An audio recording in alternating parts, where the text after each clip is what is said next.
Hello, welcome to another edition of Crop Life Retail Week. I'm Eric Sfiligoj, editor of Crop Life and Crop Life Iron, here again with Lara Sowinski. Laura, I'm in the cornfield. Looks like you're on the beach, so I'm sure you're having more fun. So, Yeah, it's kind of funny. For a long time, I was in the cornfield or maybe just a small person in a large lawn, but yours looks a little more proportionate. It's nice. I like it. did you just make a Land of the Giants reference? Oh my gosh, I'm impressed. Oh, yeah, boy. How Um, old are I, we?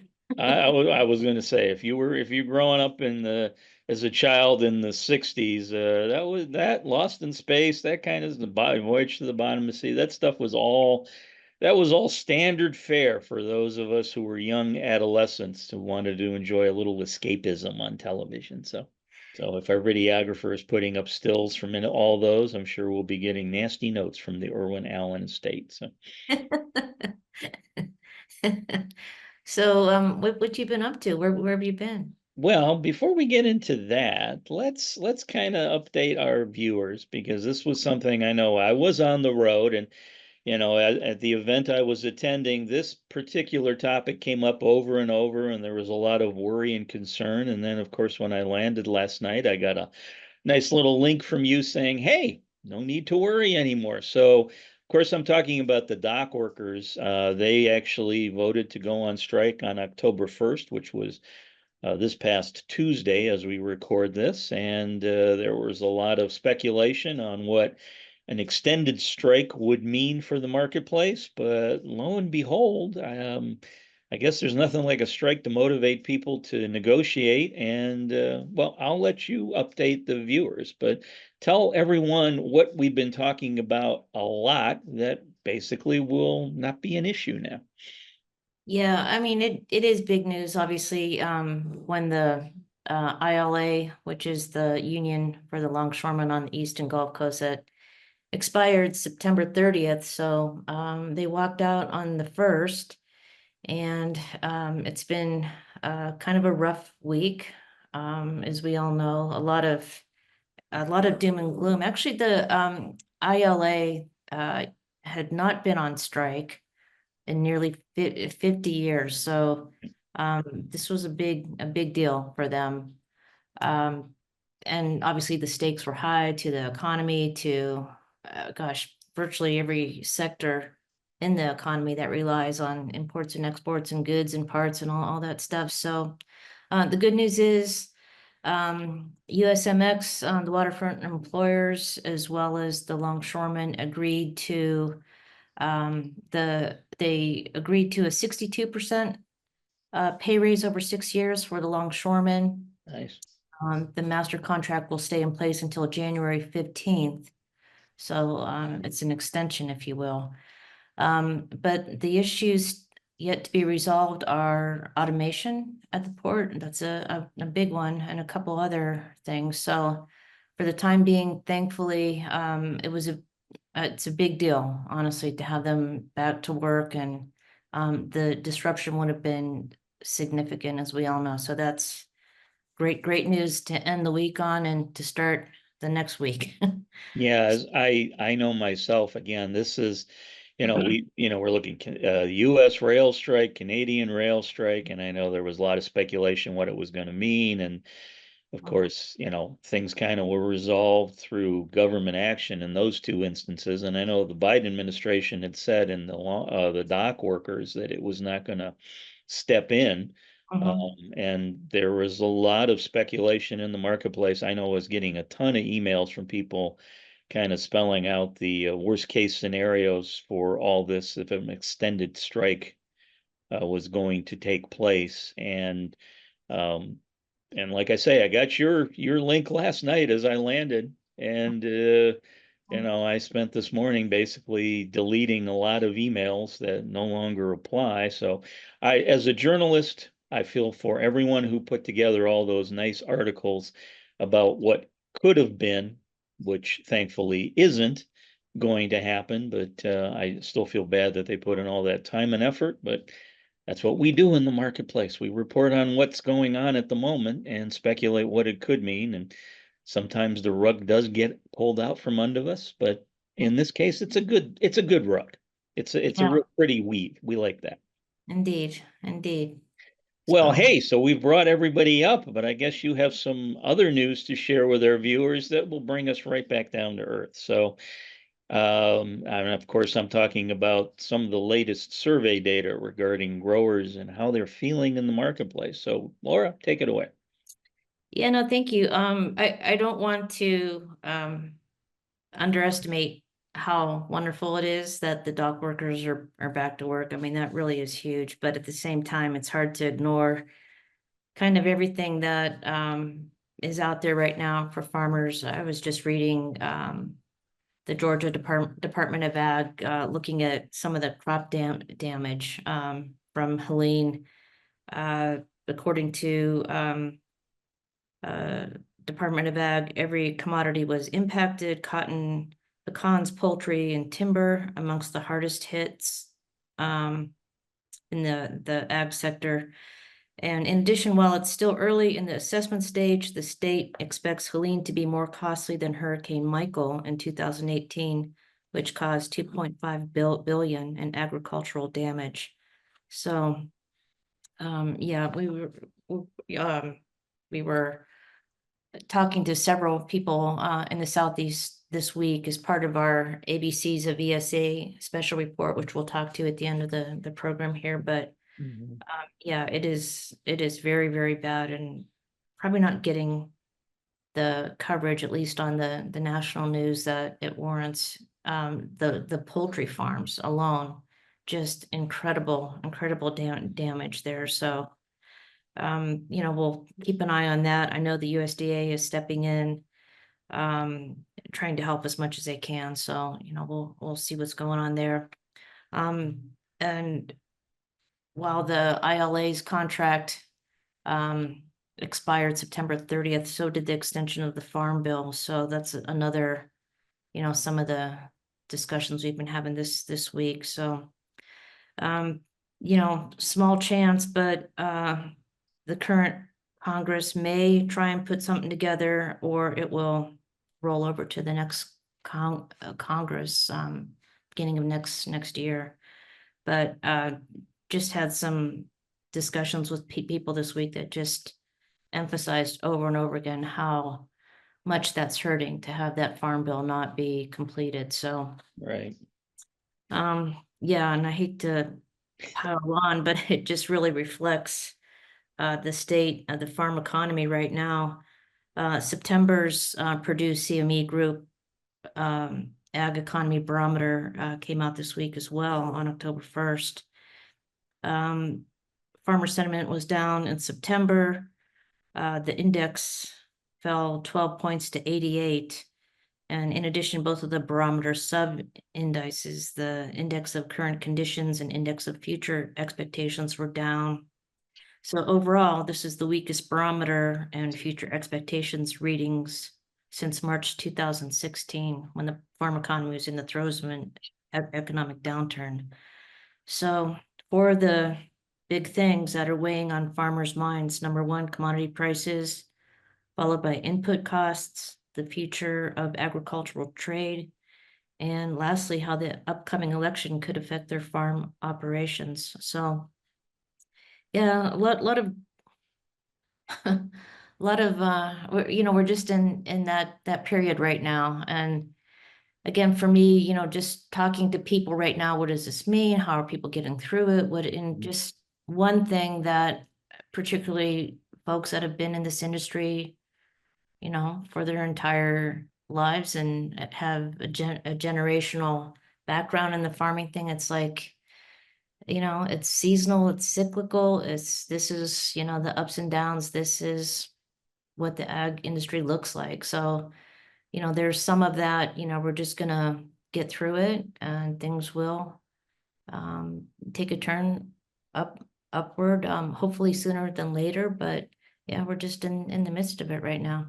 Yeah, and it's interesting you brought that up because I know at the meeting I was going to talk about here in a minute that I was attending this week, somebody brought up the cyclical nature of agriculture and the fact that we're coming off a high, we're going into a what is perceived to be a down cycle, and one of the speakers made a really good comment, I thought, where he basically said that, we see this all the time in ag, these up and down cycles. And he's like, when we Mhm, start going into down cycle, he said, everyone starts saying the sky is falling.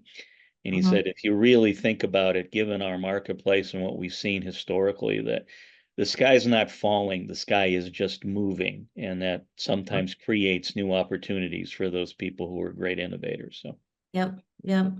Yeah, that's actually a good way to put it. I mean, I've always, I'm fond of saying every business threat is an opportunity yeah. somehow, some way, and I'll mention that a little bit. Like I said, at the end of the program, we'll talk a bit about our upcoming webinar on ESA. So, Yeah. yeah. Yeah. Well, No. before you get to that, Mhm, like you said at the top of the program, yes, I've been on the road this week. I was down in Greensboro, North Carolina, visiting with our friends from Syngenta. The company every other year holds what they call a media summit, where they basically invite a bunch of us folks from the ag media to come in and learn more about what's going on at the company and in the marketplace in general.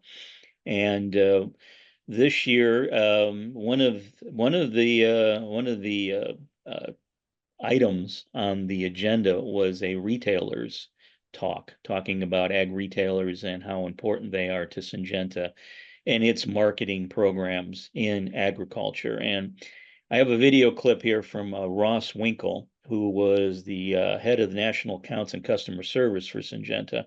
And here he's talking about how the company has partnered with retailers to further the cause of agriculture. So here's what Ross had to say. The ability to influence a grower and help them make good decisions. We've talked a lot about, growers are looking at lower commodity prices and, the first gut is to cut costs. And so, the retailers that help them maximize their ROI rather than reducing their costs are ones that we want to partner with. The ones that can deliver new technology are going to be really, really important for us. Just talked about our new technology. I can tell you, we had one of our partners came to us 2 to 3 years ago and said, we really don't think we're very good at launching new products. We are really good at having trust with our growers. And what we found is that because we built so much trust with growers, a lot of our sales reps, they're calling them growers, struggle with launching new products. And so we've worked with them over the last couple of years to really help them drive their ability to drive new product growth, because they see new products as a really good thing. That's part of their value and customer to their grower customer, and they saw that as a gap. So we worked with them. They actually hired a role, work with our agronomists and think and understand things so coming to help train their team up. A lot of things Grant's talking about. So their ability to drive new products to retail, they see that's their lifeblood, and so those are the types of people. And I think frankly, if you look today, their ability to manage their working capital is going to be essentially important. As that's changed over time, you see a lot of retail, that's a tough part of their business, right? Where unfortunately in agriculture, a lot of products you only sell it once a year, so maybe working capital is a lot harder than maybe working capital in a 7-Eleven or grocery store down the street. So that's what Ross had to say. That was kind of the good news to share. I guess well, there's a couple of tidbits that weren't as positive. I know one thing we've talked about on videos since it happened about a year and a half ago now. Dicamba, when the registrations were pulled for dicamba, I know that most of the companies reapplied to get registrations reapproved for dicamba's use in the marketplace. But given circumstances, the registrations with EPA are not moving very quickly at all. mhm, And Jeff Cecil he's Syngenta's head of North American crop protection marketing. He was asked, what are the chances we're going to see dicamba approved in time for the 2025 growing season? mhm. And I'm quoting him directly here. He said, I can't see a path forward for over-the-top dicamba use in 2025.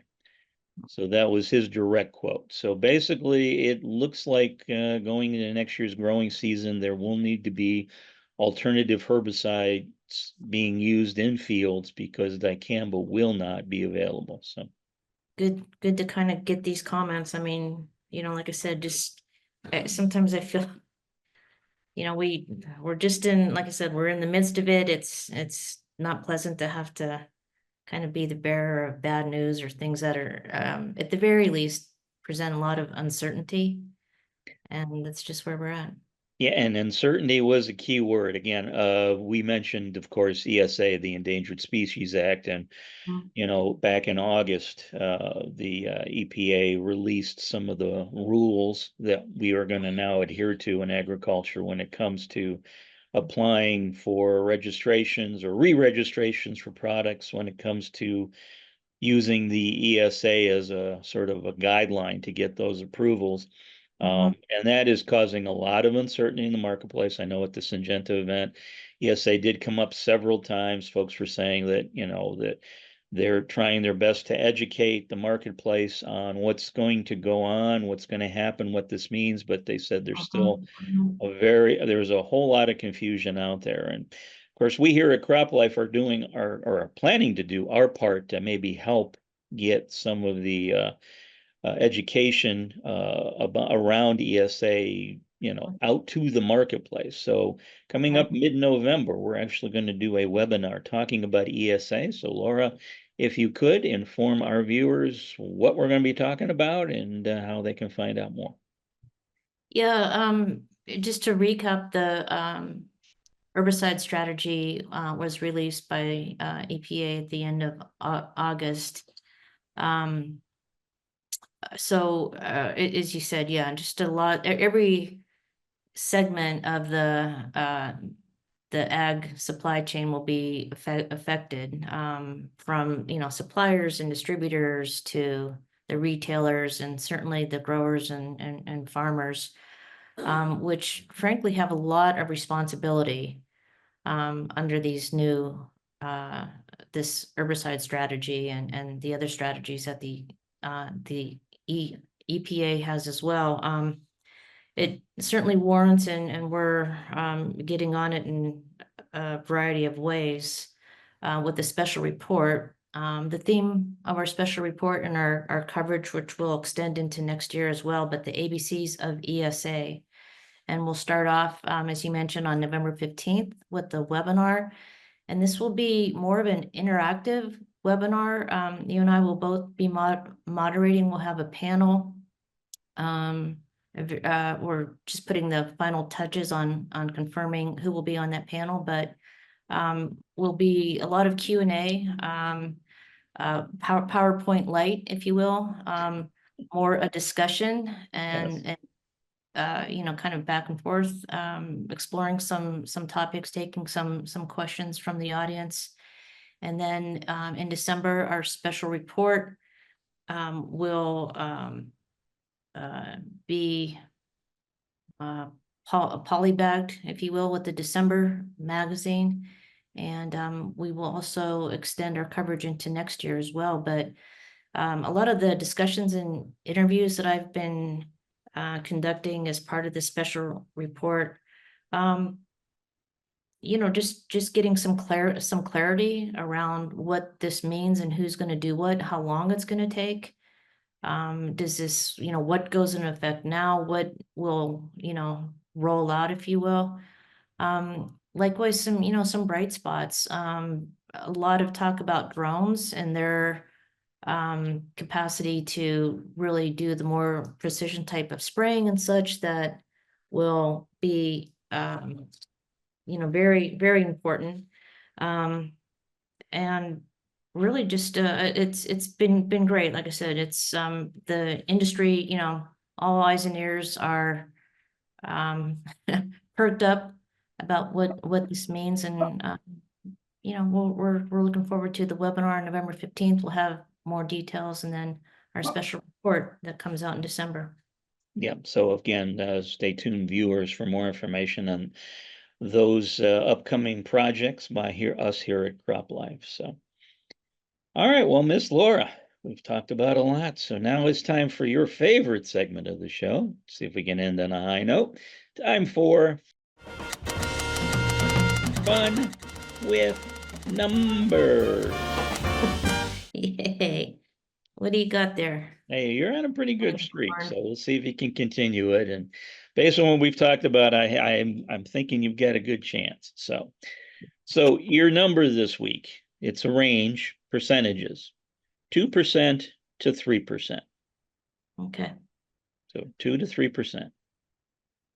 So 2% to 3%. Miss Laura, is that A, the expected increase in ag exports to Mexico in 2024? Is it B, the chances of a new farm bill being passed in 2024? Is it C, the expected decline in fertilizer prices for 2024 fall? Or is it D, the percentage of time Laura Sowinski has logged on for work before me in the 2 years she's worked here? And obviously I have the time difference working in my favor. So Well, in that case,